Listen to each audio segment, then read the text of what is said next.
Canada's last frontier lies in her frozen north. Its almost legendary Northwest Passage, goal of explorers looking for a route to the Orient, was first navigated by the Norwegian Amundsen from east to west between 1903 and 1906. The Royal Canadian Mounted Police schooner St. Roch reversed Amundsen's historic voyage, traveling from Vancouver to Lunenburg via the Northwest Passage, the first time that the trip had been made from west to east. On June 21st, 1940, the St. Roch left Vancouver with supplies for Royal Canadian Mounted Police detachments in the Western Arctic. The voyage, planned as an extension of the St. Roch's routine Arctic work, extended Canada's knowledge of and control over the immense resources of the North. The St. Roch had to force her way through heavy seas in her voyage north, but the stout little vessel was built to withstand tough Arctic weather.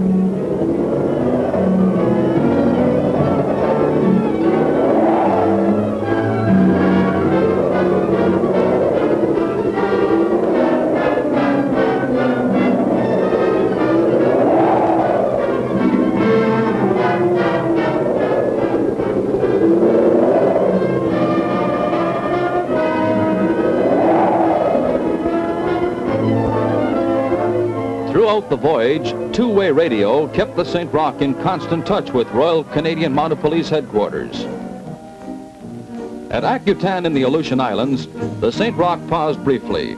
Here the crew saw large colonies of sea lions playing in the water and diving off the rocks.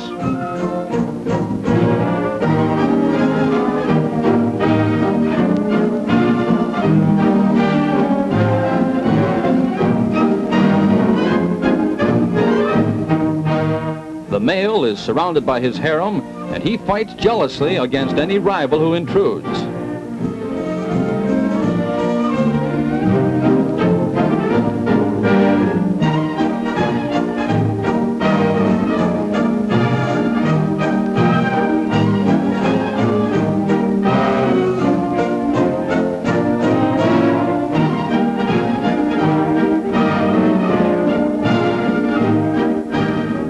The baby sea lion is very small and helpless.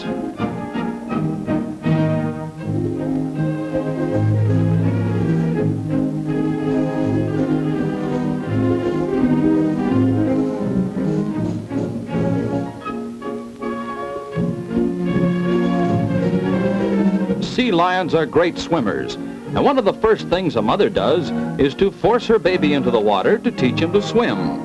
But sometimes he's a difficult pupil.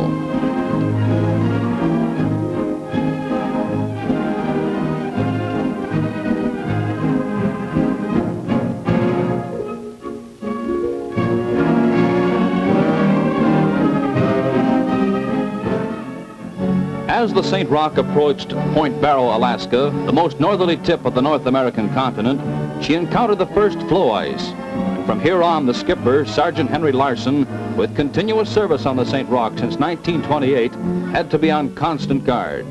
The vessel's timbers are 2/3 heavier than normal, and her hull is sheathed with Australian iron bark to resist the grinding of ice.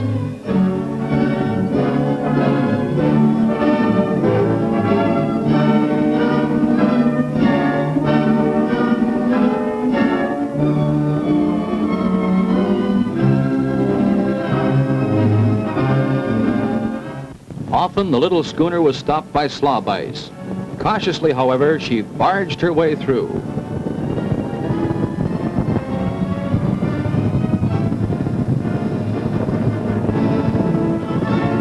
Ice floes of great depth often extend for miles.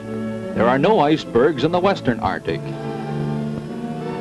A sharp lookout had to be kept for uncharted reefs and shallow waters, and the hand lead was used 24 hours a day.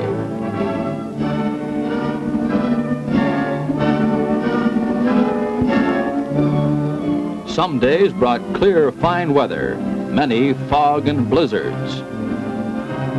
Walrus are an ever-welcome sight to the Eskimo hunter, for their blubber provides light and heat for the igloo, and their meat, food for dogs and Eskimos.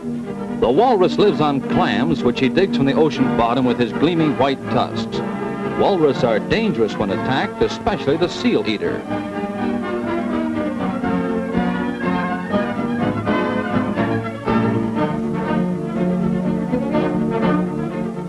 Some walrus weigh as much as a ton. Occasionally, the St. Roch stopped and filled her water tank from freshwater pools found on large ice floes. The water had to be tasted before being pumped aboard, as it might be brackish from saltwater spray. The polar bear, monarch of the polar seas, lives chiefly on seals, but during the summer months is often found inland, eating grasses and mosses and fishing for trout in streams. Actually, he is not white, but cream in color. Some weigh as much as 1,500 pounds. The polar bear is good food for dog or man. With 5,000 miles of her voyage completed, on August the 31st, the St. Roch reached Cambridge Bay, one of the Arctic outposts of the Royal Canadian Mounted Police, which are annually serviced by the schooner with supplies and fuel. For both outpost personnel and the natives of the Arctic regions, the supply boat is often the only contact apart from radio with the outside world. At Cambridge Bay, the first husky dogs, later to be used for patrolling, were taken aboard.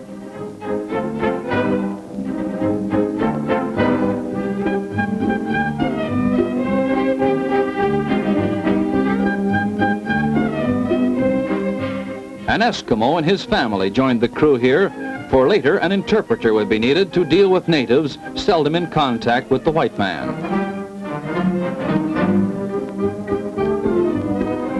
The Eskimo woman is expected to undertake every task necessary to existence in this barren Northland. To permit freedom of movement and provide a safe place for her child, she fashions a baby carriage so that she may work unhampered.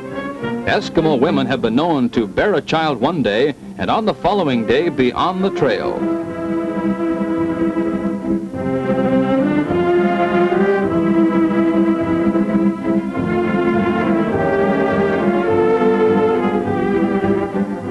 The copper mine Eskimos are among Canada's happiest citizens.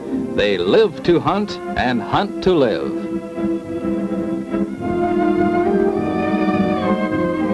On September the 25th, Sergeant Larsen chose Walker Bay on the west coast of Victoria Island as the site of the first winter quarters. Being relatively free of heavy polar ice, it filled most conditions of a good winter harbor, and the ship was anchored about 300 yards offshore in 30 fathoms of water. All oil and gasoline fuel was unloaded onto the beach in case of fire, and heavy cargo and boats were sent ashore. This lightened the ship before freeze-up and made it easier to cut the ship out of the ice in the spring breakup. To ensure a good supply of fresh fish, preparations were made for fishing under the ice at a nearby freshwater lake. For good results, this required a special technique. First, the water was sounded for depth. Then a series of holes was made through the ice. A line to which one end of the fish net was attached was threaded through the holes by means of a pole. The net was then drawn under the ice and sunk. Wooden staves were next placed in the holes, and the ends of the net attached to these staves so that there was no danger of losing the net when next cutting into the ice. The results that winter were delicious lake trout.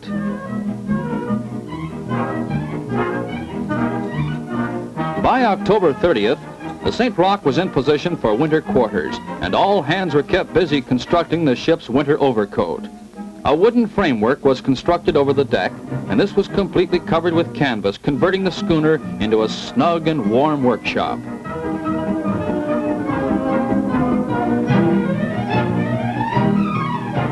With daylight hours fast shrinking, no time was lost in securing the winter's ice supply from a nearby freshwater lake for fresh water aboard ship. The dim twilight hours found the crew cutting and laying away over 500 blocks, enough to last until the melting of the snows.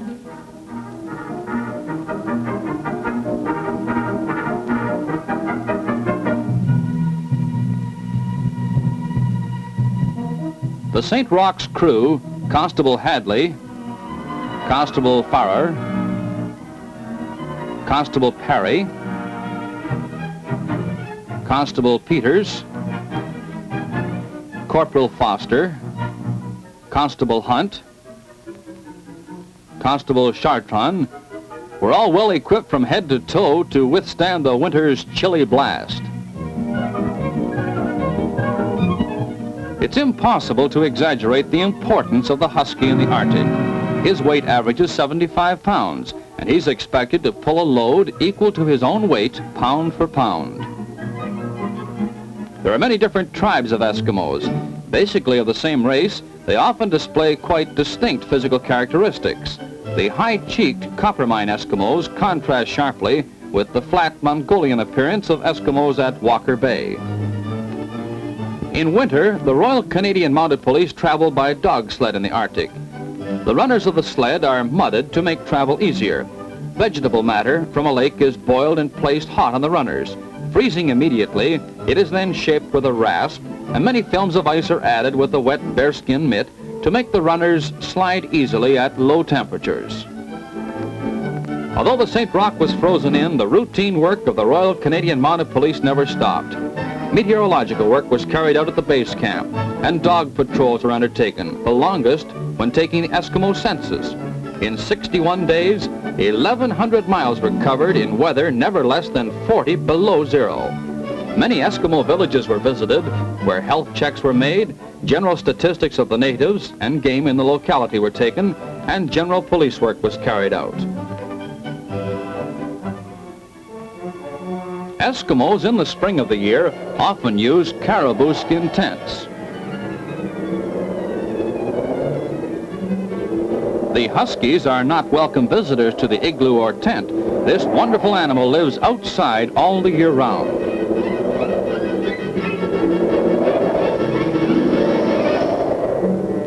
An Eskimo shows an Arctic newcomer how to build an igloo, which for a trail camp can be built in 1 hour.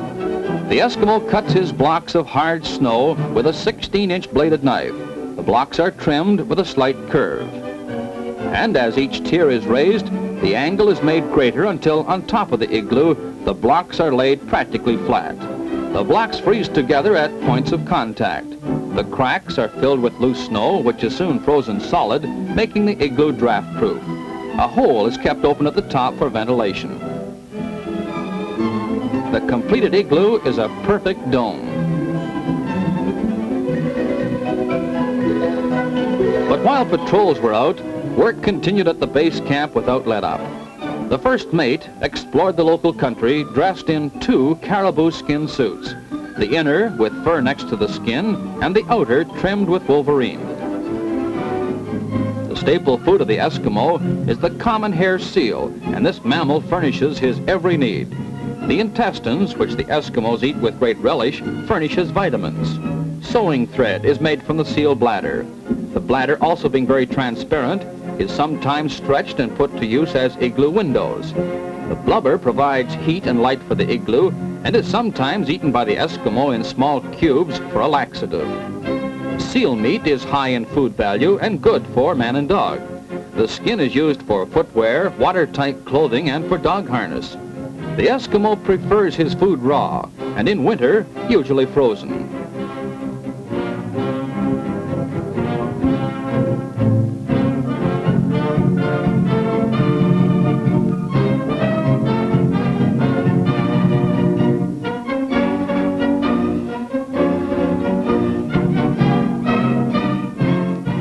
Huskies are fed about 3 pounds of meat or fish each day. Sometimes these dogs can become most savage, especially when hungry.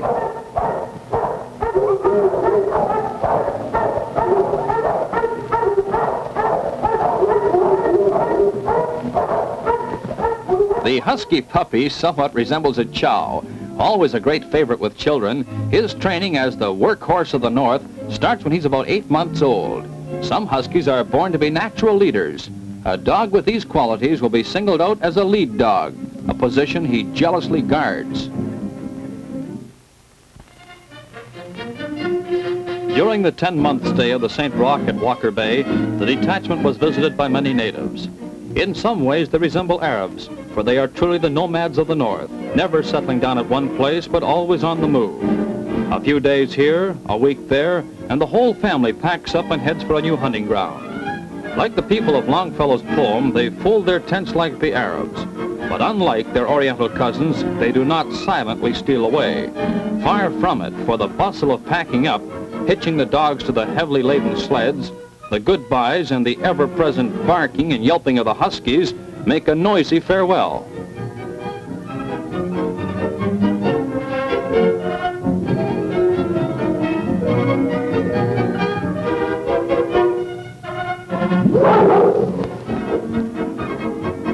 Eskimos are the happiest citizens in Canada, despite their continually harsh struggle for existence. Practically untouched by the ravages of civilization, these primitive and carefree people still live like their ancestors.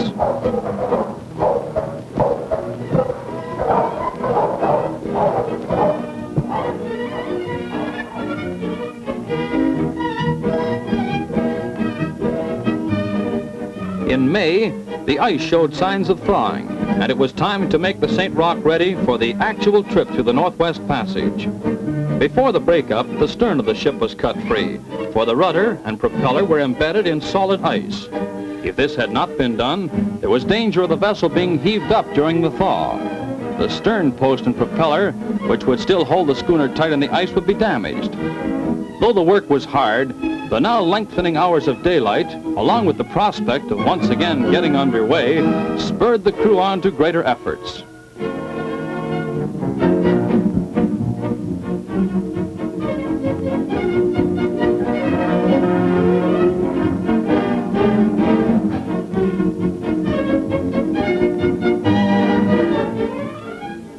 Spring had come at last to Walker Bay. The men seized every opportunity to savor the beauties of this wonderland. Where once were ice and snow, now appeared green meadowland. Fresh water made a pleasant change from melted ice. But spring did not interfere with the overhauling job. Sails were examined, machinery overhauled, and the hull scraped and painted. Sergeant Larsen, who was responsible for the safety and efficient operation of the entire voyage, exercised his skipper's privilege to take a few hours off to fish for Arctic trout. The Eskimos themselves fish for these trout by partly damming a stream and spearing the fish when they're caught in the shallow water.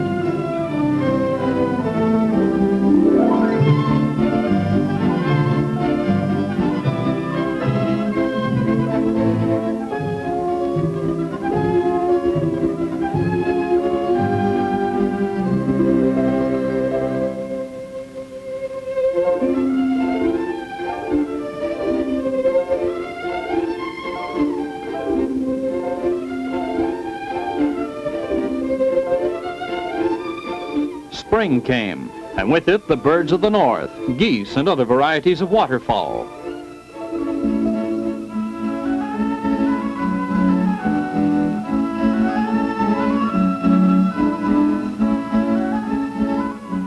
Caribou are found in most parts of the Arctic regions. During migration season, they travel in vast herds. Mating time brings about fierce battles between male rivals, which sometimes result in locked antlers and death. Caribou meat is used for food, both for man and dog. The skins make fine tents and clothing for the Eskimos, and the sinews along the caribou's back are used for thread.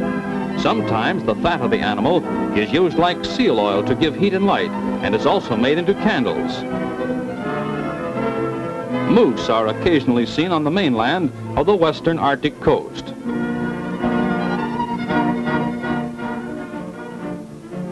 By the end of July, the St. Roch, after being frozen in for 10 months, was ready to continue on her journey, but was held up several days by heavy inflowing polar ice.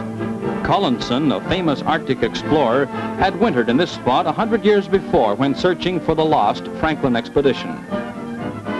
Before heading for the Northwest Passage, it was necessary to backtrack for freight received by way of the Mackenzie River, Tuktoyaktuk. This was destined for Coppermine, Cambridge Bay, and other detachments.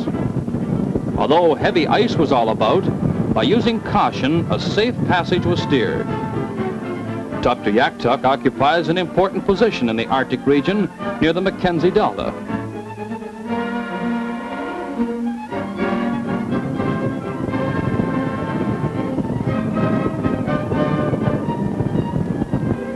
On August 4th, the schooner reached Tuktoyaktuk, where the Hudson's Bay Company has established a trading post.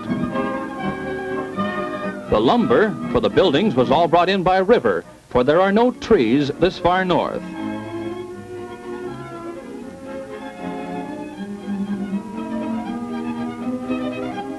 The freight was loaded on board and the Huskies were taken ashore for a brief taste of freedom in new surroundings. The arrival at Tuktoyaktuk coincided with a visit by schooners. Eskimos from distant Arctic islands come to trade at the Hudson's Bay Company post. Though an individualist, the Eskimo has shown his capacity for cooperation in the joint ownership of these schooners within his community. Many fine skins, chiefly fox, come from the Arctic islands, and the Eskimo exchanges them for white man's cloth, weapons, ammunition, and many other useful commodities.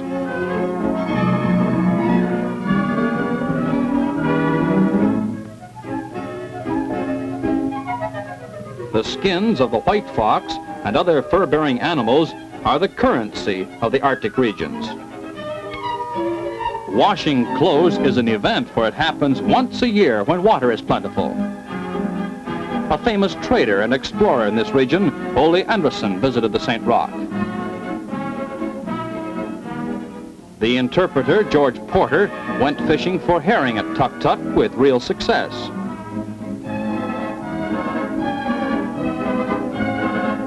At Tuktoyaktuk, the skipper measured off lengths of lightweight canvas for the Eskimo to take home to his wife to be made up into parkas for the crew's fur clothing. These coverings not only acted as a windbreaker, but also kept the fur clothing clean. The skipper drew a good bargain with the Eskimos for the work to be done.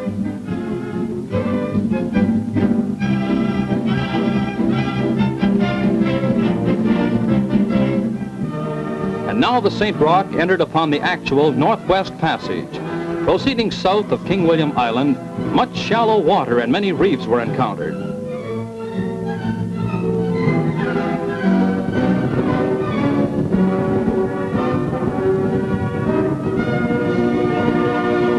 The compass was useless as an aid to navigation because of the nearness of the magnetic pole.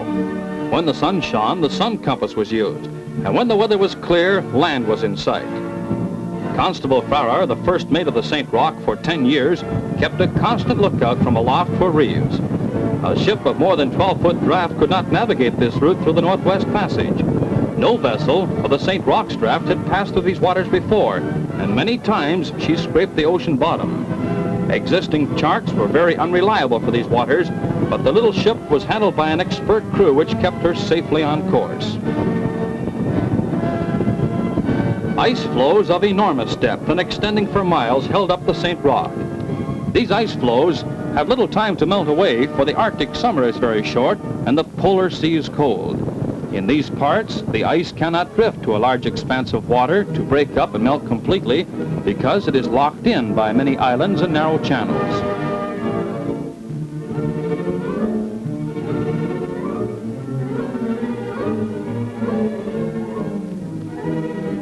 The weather had turned foggy, slowing down the progress of the little ship, but she plowed her way cautiously to Peterson Bay.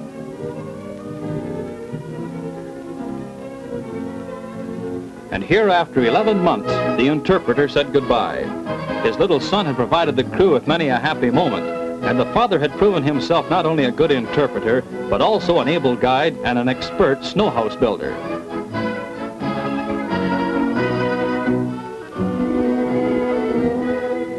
Peterson Bay was the site of Amundsen's first winter quarters in 1903, when this explorer navigated the passage from east to west. His winter here was commemorated with a cairn, but weather had since obliterated the writing on the plaque.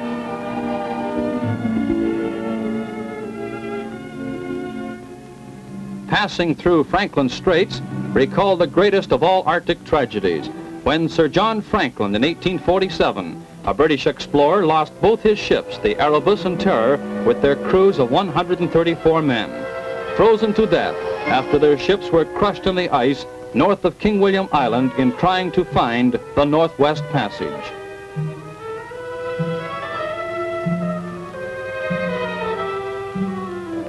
A terrific northwest gale struck at the St. Roch. Caught in the grip of the ice, was pushed into Paisley Bay for 8 miles across sandbars, with only 8 feet of water over them. The St. Roch ended up 50 yards from shore, surrounded by heavy polar ice which froze solid September the 11th. She was frozen in for another winter, and there she remained for a long 11 months, her second winter in the Arctic region on this historic trip. Being so close to land, it was not practical to hitch up the dogs to haul the cargo ashore, and the men pitched in to the job themselves. To relieve monotony, every effort was made to keep occupied at some useful task. One of the best morale builders was hard exercise, and lots of it.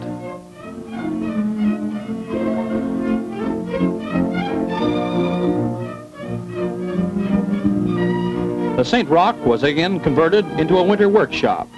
As a change from routine work aboard the vessel, the men read and listened to the radio. When the weather was suitable, outdoor sports helped keep the men in trim.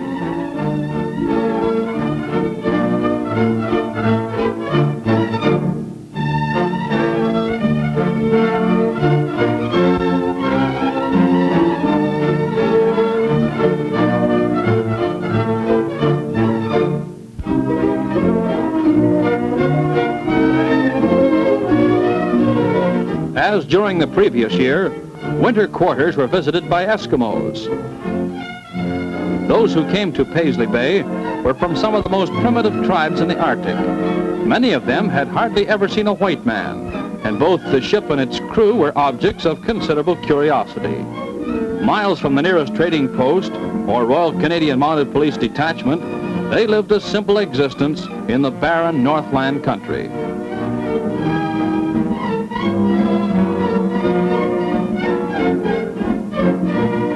When these Eskimos want to show affection by a kiss, they rub noses.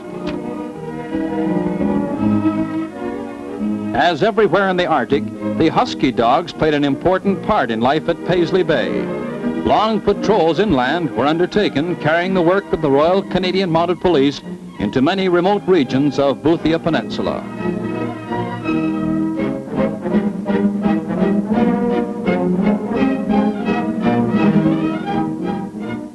On February 13th, Constable Chartrand died of a heart attack. A mission priest, Father Henry, mushed over 800 miles to Paisley Bay to perform the burial. Then members of the crew erected on the shore overlooking the bay a large stone cairn and cross to mark the grave of their comrade. Like so many men before him, Constable Chartrand died in the performance of his duty, and a nameplate surmounted by the Royal Canadian Mounted Police crest marks his resting place. Records of the ship's voyage are deposited within the cairn.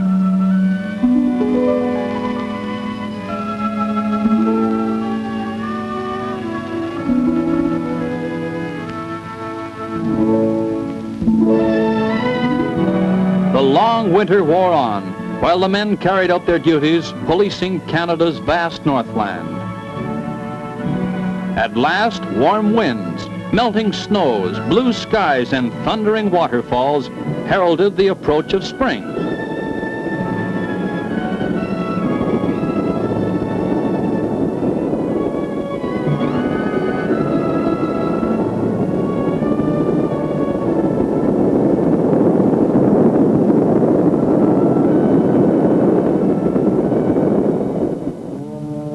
With machinery overhauled and the ship cleaned from stem to stern, the St. Roch was under sail again in August. For 23 days she was caught in the ice pack and drifted helplessly in Franklin Straits. However, she managed finally to drift through the narrow Ballot Straits into Prince Regent Sound, then through Lancaster Sound and Navy Board Inlet to Pond Inlet, where the dogs were put ashore at the Royal Canadian Mounted Police Detachment. The St. Roch proceeded into Davis Straits, homeward bound. The schooner operated on only 5 of her 6 cylinders, for on August 12th, number 1 cylinder had broken and flooded the main engine. But Corporal Foster, with many years as chief engineer aboard the St. Roch, kept the diesel engine running. As the ship headed east, the eastern Arctic shoreline contrasted sharply with the western. Through Davis Straits, the forbidding mountainous coastline of Baffinland was always in evidence.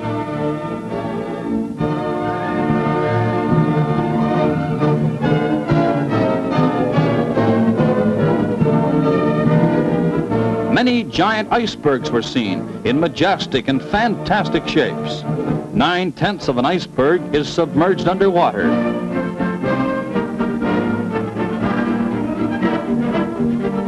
Southbound for calmer waters, the barometer and radio reports forecast rough weather ahead. All loose articles on deck were lashed down and every precaution taken to ensure the safety of the vessel.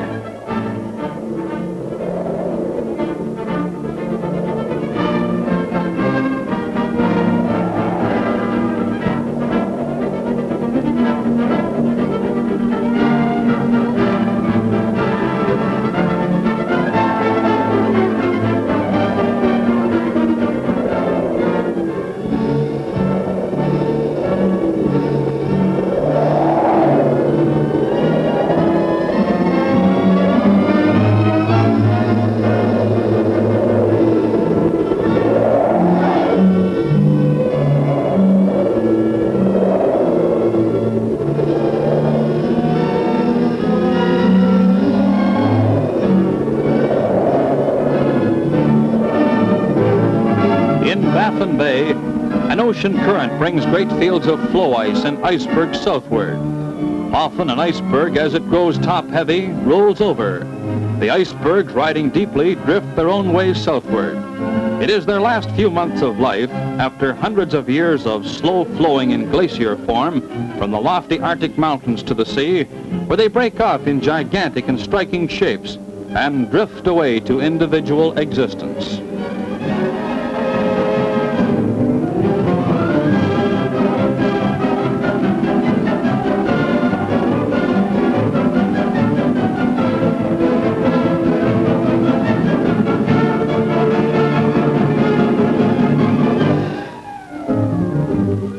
At last, the St. Roch reached calmer seas. As though to herald the approach of the St. Roch, homeward bound after 2 years fighting her way through the Northwest Passage, a whale and swordfish appeared off the bow near the coast of Nova Scotia.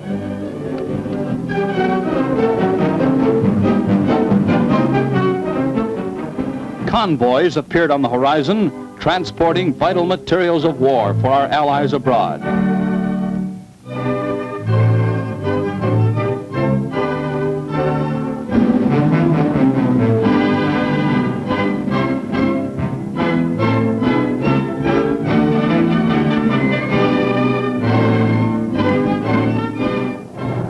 Planes circled overhead to keep an ever-watchful eye for the undersea prowlers, the submarines.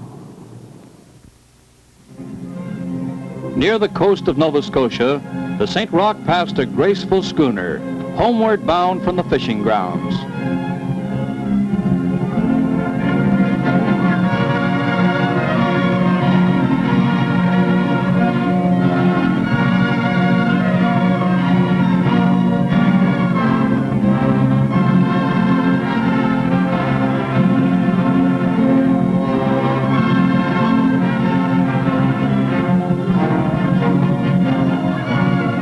And so on November the 10th, 1942, the St. Roch entered Lunenburg Harbor.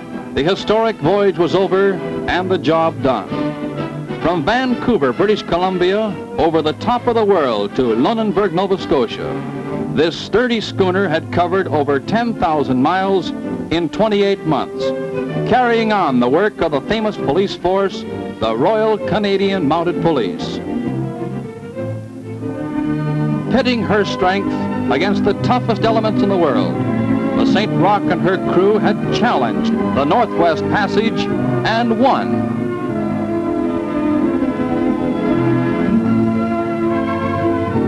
The King's Polar Medal, made of silver with a white ribbon and awarded in recognition of polar exploration, was given to each of the 8 members of the St. Roch's crew for their parts in this historic and gallant voyage.